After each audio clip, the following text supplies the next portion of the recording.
बोले नहीं, समानता का युग है, मैं भी समानता का आदर्श उपस्थित करूंगा।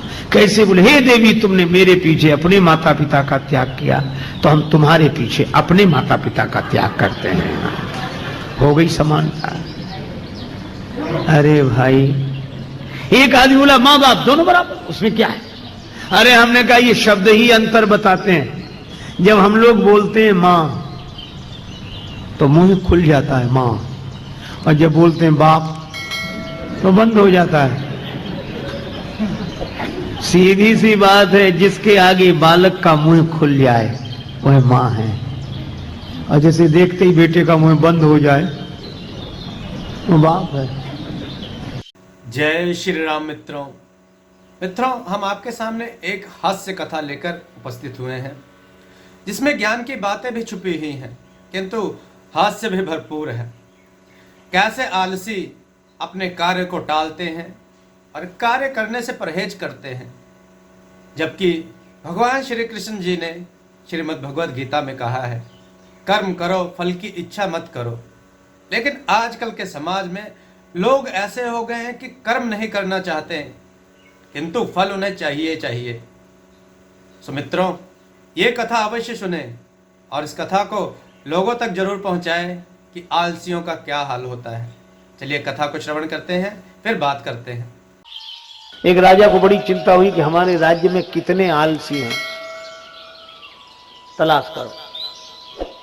मंत्री बोला सरल उपाय है, आप आलसी घर बनवाओ। आलसी घर बनाया गया। राज्य में मुनादी हुई कि जो आलसी हों उनके लिए सुनहरा अवसर, आलसी घर में पधारें, आराम से रहें, सारी व्यवस्था राज्य की ओर से होगी। आलसियों के लिए एक आवश्यक शर्त है, कर कुछ नहीं सकते। दूसरे ही दिन आलसी घर भर गया, दूसरा बनाया वो भी भर गया। राजा को बड़ी चिंता हुई कि हमारे राज्य में इतने आलसी। मंत्री बोला कि सरकार, इतने आलसी हो ही नहीं सकते, तो असली आलसी कैसे मिले? कहा घास फूस के झोपड़े हैं, आलसी घर लगा दो आग। अब आलसी घर में आग लगे, अब आग लगे तो कौन रुके? आग लगी, सब भागे। लेकिन आश्चर्य, दो फिर भी पड़े रहे। एक आलसी दूसरे से कह रहा था कि अब तो झोपड़े में ही आग लग गई, उठकर चिलम जला ले।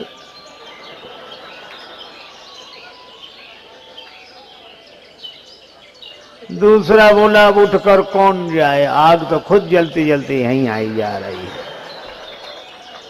मंत्री ने कहा कि महाराज यही दो हैं, बाकी नहीं है। तो क्या हुआ, किसी का विवाह हुआ, नववधू घर में आई, गांव की घटना है। तो बहू के ढंग से कोई घर का कामकाज नहीं करती, पढ़ी लिखी और बहुत अभिमानी स्वभाव की थी।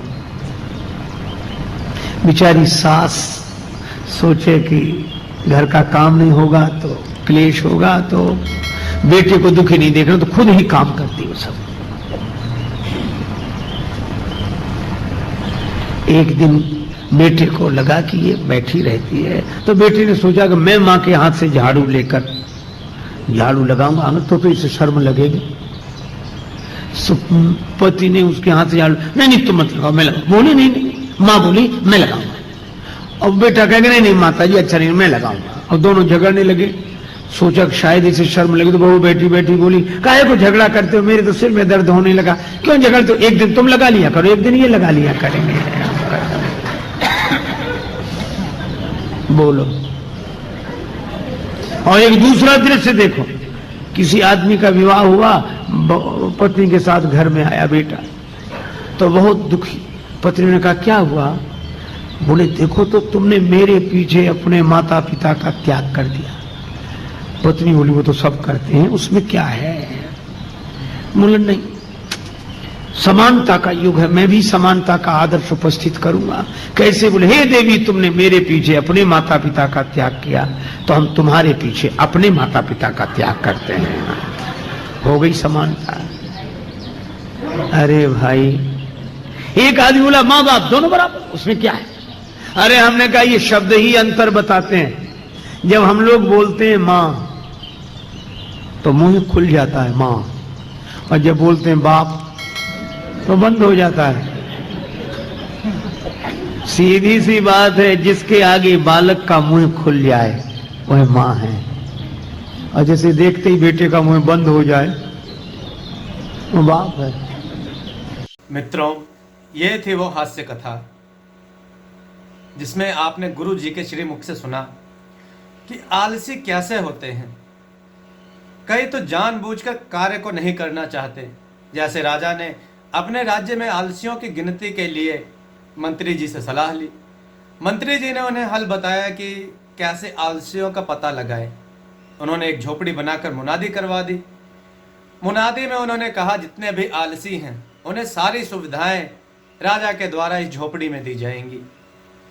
जो आलसी थे वो तो खुश थे, जो नहीं थे वो भी आलसी बनकर यानी अपने कार्य को नहीं करना चाहते थे, इसलिए वो उस झोपड़ी में आकर रहने लगे।